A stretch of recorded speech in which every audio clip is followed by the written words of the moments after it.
¿Qué tal? ¿Cómo están ustedes? Un gusto volver a saludarles en esta nueva temporada, la cuarta temporada de Patrimonio Historia Viviente, donde en los últimos años le hemos estado contando del legado de grandes personajes de la historia, del patrimonio, la arquitectura de diferentes comunas de la región del Biobío.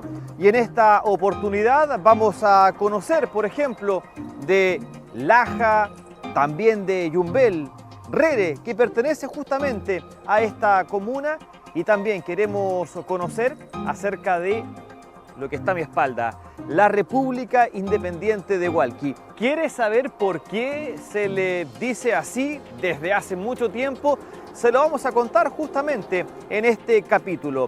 Hualqui, que proviene del vocablo hualque o hualcún, vocablo mapuche, que significa rodear y que está ligado justamente al río Biobío, que rodea, ese es su significado, rodear, rodea el río Biobío la comuna de Hualqui. Pero además, ¿sabía usted que aquí hay patrimonio paleontológico, bosques prehistóricos, árboles nativos que han estado aquí por más de 200 millones de años? Están en un lugar de difícil acceso al cual logramos llegar para contarles justamente su historia y lo que pasó también en este lugar. Acompáñenos en esta nueva temporada de Patrimonio Historia Viviente.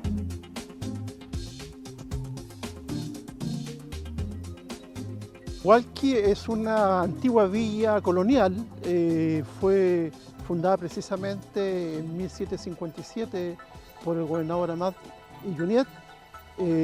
Sin embargo, Hualqui es mucho más que eso. Antes de su fundación habían algunos españoles encomenderos que estableció acá, y antes que llegaran los españoles obviamente también habían algunos grupos indígenas que habitaban en la orilla de los ríos y también en la orilla del Biobío, estableciendo alguna habitación en estos lugares. En esta zona existían muchos pueblos aborígenes, principalmente mapuches, situados en este valle. Y como prueba de ello tenemos, por ejemplo, el hecho de que se establecieron incluso en el Cerro La Costilla, en donde habrían llegado también algunos pueblos del norte, incluso se cree que habían sido pueblos inca y pre-inca, y que después fueron expulsados por los pueblos de esta zona, de los mapuches. Con la llegada de los españoles, más que nada llegaron por el interés de la riqueza del oro, que estaba situado en el río Quilacoya, también dentro de la comuna de Hualqui, unos 8 o 10 kilómetros de acá.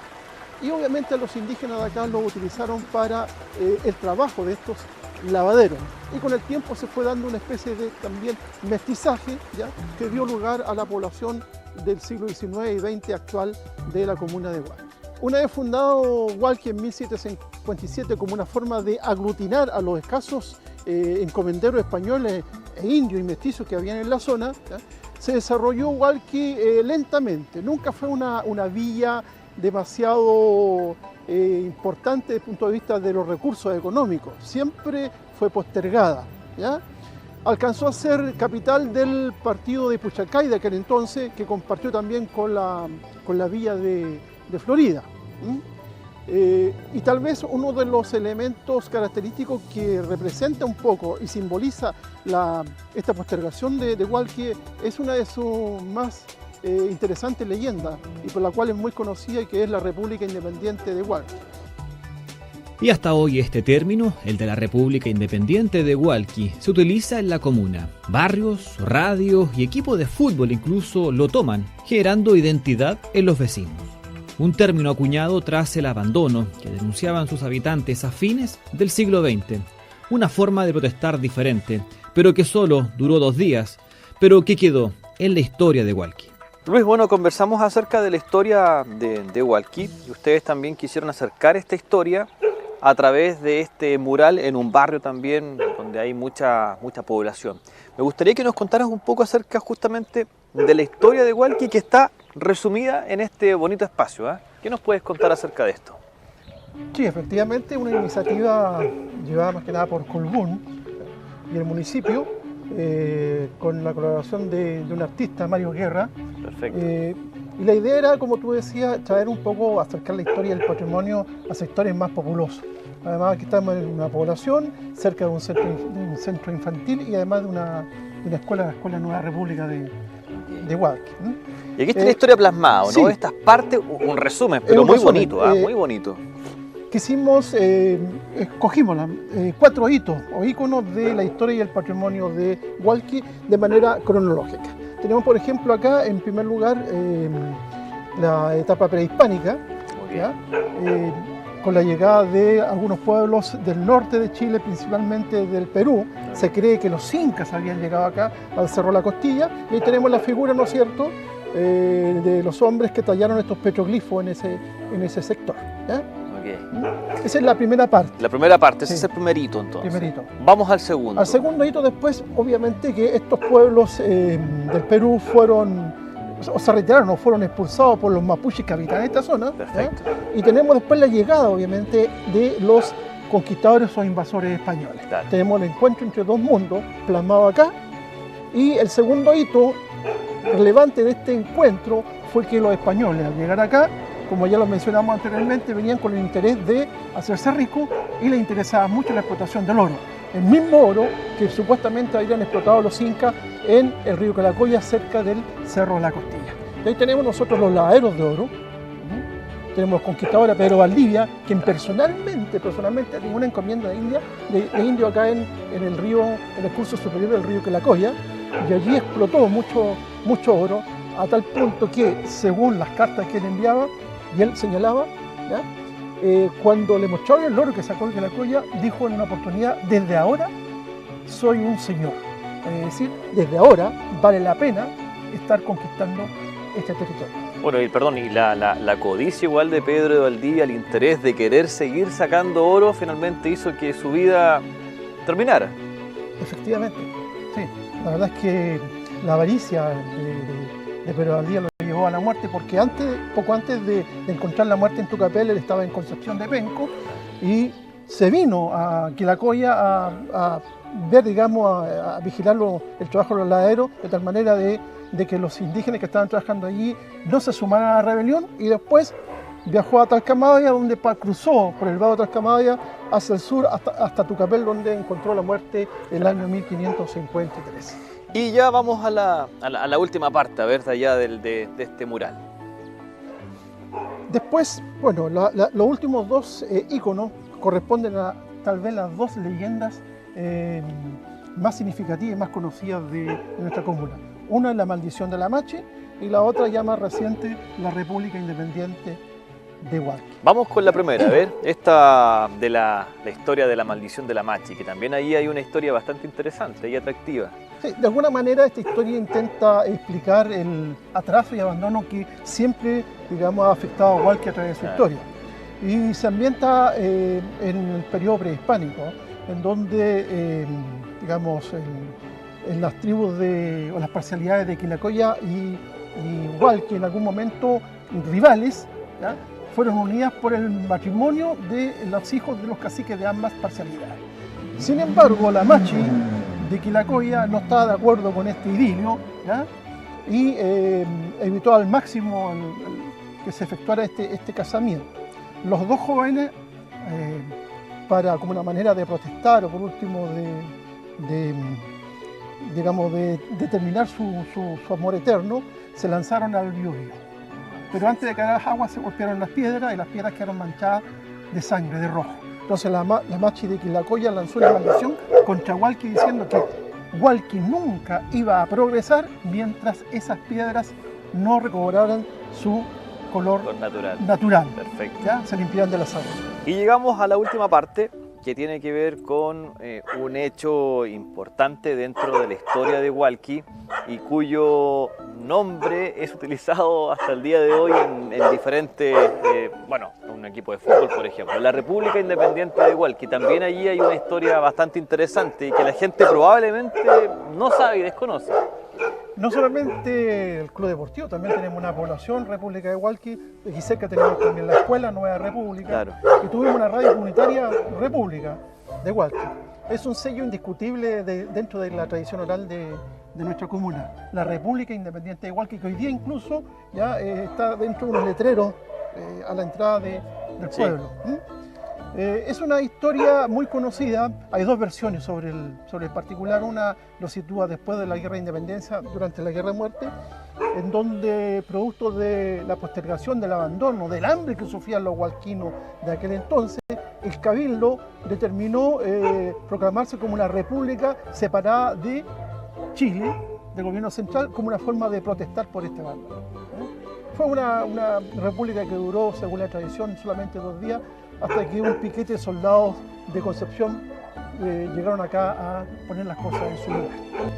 Pero como todo en esta época, la conectividad era un gran problema para pueblos como Hualqui y Talcamávida.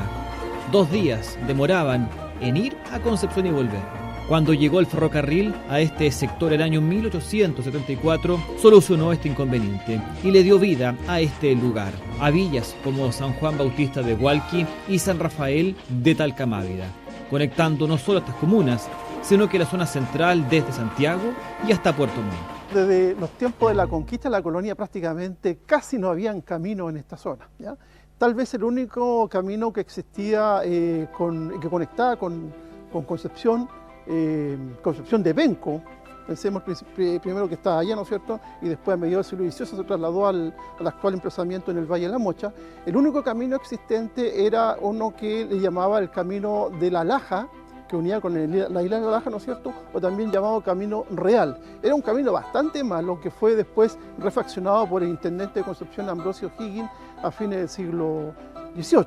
Y este camino unía obviamente Concepción, caracoleando por el Cerro Caracol, la unía con la vía de San Juan Bautista de Hualqui, San Rafael de Talcamávida, San Luis Gonzaga de Herrera y Santa María de los Ángeles.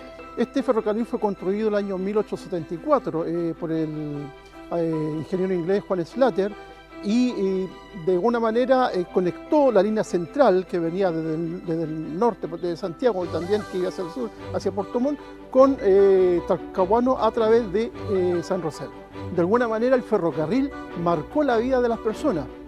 Se dice por ahí de que incluso el ferrocarril era el reloj de los pueblos, porque todas las actividades que se realizaban en estas villas antiguas, ¿ya?, estaban supeditadas a la llegada del ferrocarril, porque en el ferrocarril también llegaban las personas, digamos, los veraneantes, a veces llegaban las autoridades, ¿ya?, llegaban los artistas que hacían algunas fiestas tradicionales. Por lo tanto, en ese aspecto marcó a cada uno de estos pueblos. Actualmente, a través del programa o el biotren, se han remozado las estaciones, se ha cambiado toda la línea férrea con el fin de establecer una conectividad mucho mejor entre Concepción y Laja. Sin embargo, se ha perdido este romanticismo que tuvo el ferrocarril antiguamente. Nosotros estamos aquí en la estación de Talcamávida, una estación que tiene casi 60 años de antigüedad, fue construida en el año 1963. Es idéntica a la de Hualqui, porque fue construida gracias al programa de la Alianza para el Progreso de los Estados Unidos, ¿ya? Y lamentablemente hoy día es una estación que está un poco más moderna, pero fantasma. ¿Por qué? Porque el nuevo sistema de biotren obviamente va a ser todo automatizado y manejado desde Concepción, y aquí ya no se requiere un jefe de estación o cambiadores o un boletero. Pero esta estación de trenes no solo era importante para quienes vivían en Hualqui y Talcamávida, también para quienes vivían al frente, en Santa Juana. Al no existir un buen camino para llegar a Concepción, sus habitantes preferían cruzar el río Biobío para llegar a la capital y realizar las compras necesarias para vivir. Este era un programa habitual y con un gran tráfico fluvial en gran parte del siglo XX y hasta la década del 60. En invierno era muy complejo por el clima y el año 1957 una embarcación que viajaba a Santa Juana terminó volcada y fallecieron 13 personas. Bien, justo a la historia de la comuna de Hualqui que está reflejada en este mural, queremos seguir conociendo de esta bonita comuna. Ya conocimos parte de su historia, también de por qué se les conoce también como la República Independiente de Hualqui, pero queremos conocer todavía más detalles y queremos llegar hasta el río Quilacoya, donde Pedro de Valdivia y sus hombres trabajaron bastante tiempo en la búsqueda de oro. ¿Qué historias se cuentan? ¿Qué historias hay? ¿Hay gente que todavía busca oro en este río, en ese sector? Es lo que queremos contarle, por supuesto, aquí en Patrimonio Historia Viviente.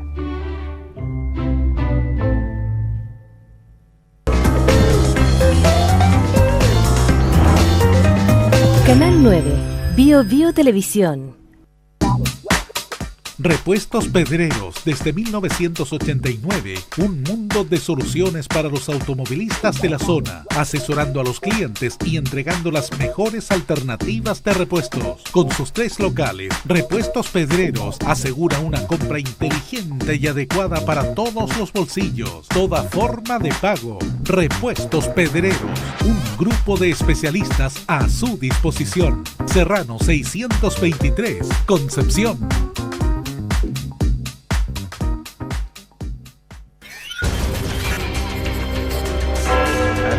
Me mataron y me enterraron. Nos estamos exponiendo demasiado.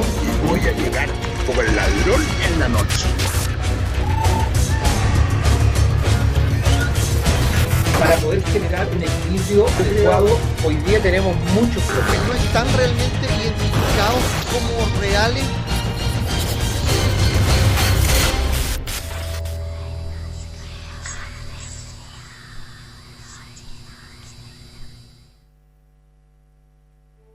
Seguimos acá en Patrimonio Historia Viviente en esta nueva temporada. Gracias como siempre por estar en nuestra sintonía y también, por supuesto, por acompañarnos en las versiones anteriores.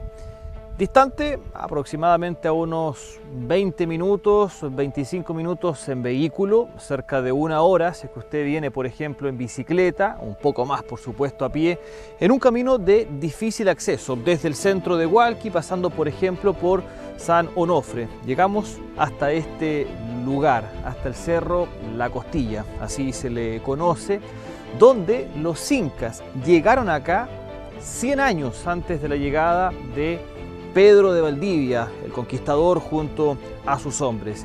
Y hay aquí también parte importante de la historia de América y que se encuentra aquí en la comuna de Hualqui. Y probablemente algunas personas que llegan a este lugar de difícil acceso desconocen la importancia que hay en este lugar.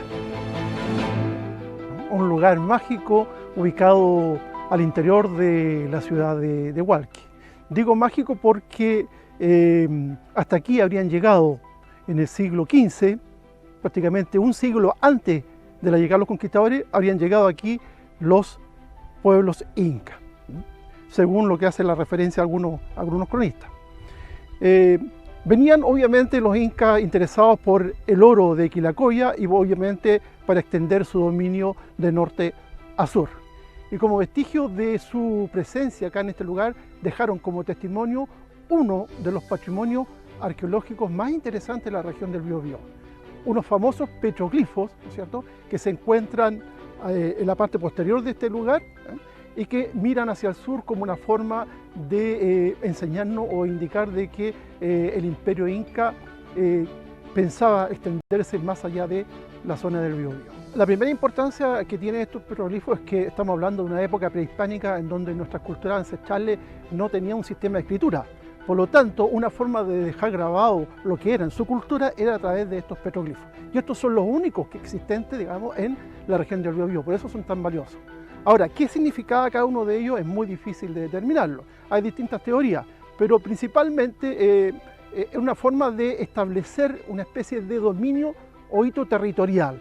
Es decir, en una época en donde tú no podías poner un cerco, digamos, hasta donde llegaste, estos petroglifos significaban un área de dominio y una forma también de atemorizar a aquellos que estaban en este lugar. Después de los incas, que fueron expulsados en algún momento supuestamente por los mapuches que habitaban este lugar, muchas culturas, los sucesores de los mapuches mismos, siguieron utilizando este lugar como un centro de ceremonial.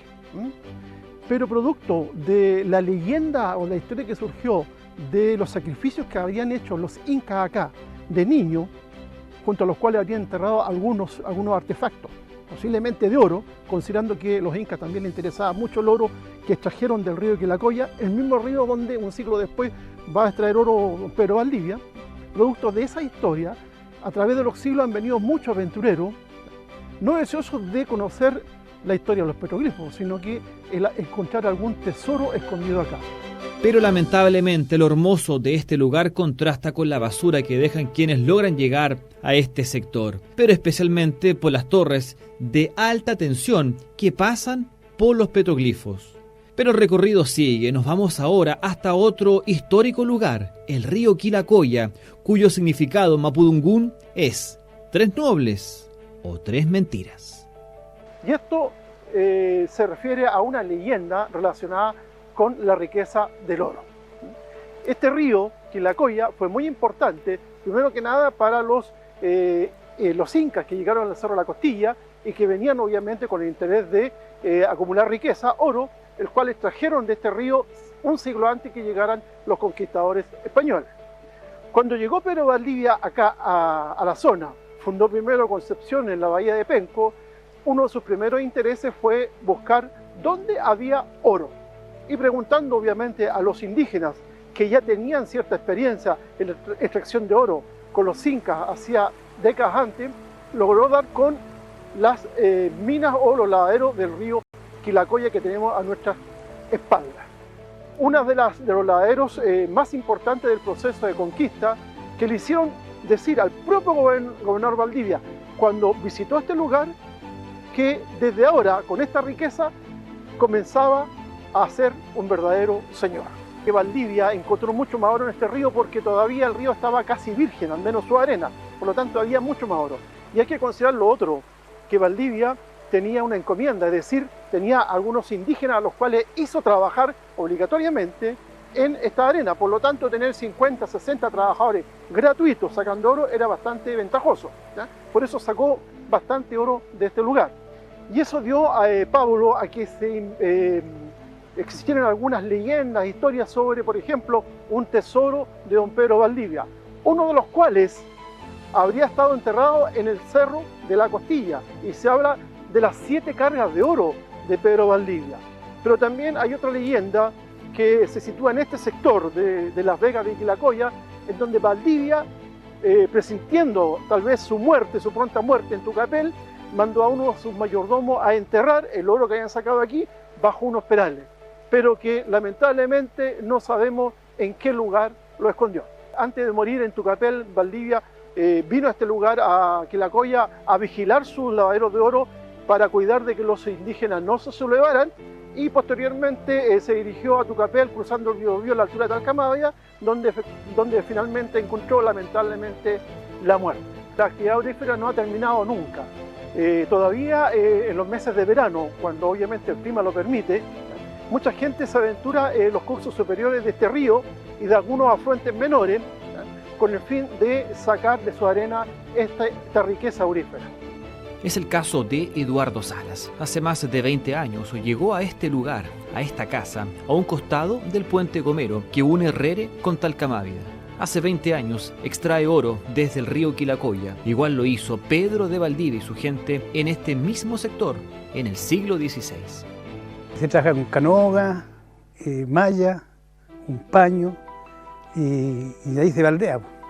Baldear todo el material que sea la canoga, pues se baldea. Y ahí va quedando el oro atrás y va saliendo todas las piedras, cascajos, fierrillo va saliendo de afuera. El fierrillo con el oro queda atrás y las piedras van saliendo. Bueno, ahora como le digo yo, aquí este río ya no es para subsistir. Se trabajó tanto que ya no puede hacer hoyo y no va a salir como salía antes. Ahora se puede sacar medio gramo hasta media tarde, hasta medio día se va sacando para medio gramo. Así que no vale el trabajo que hace uno para la plata que...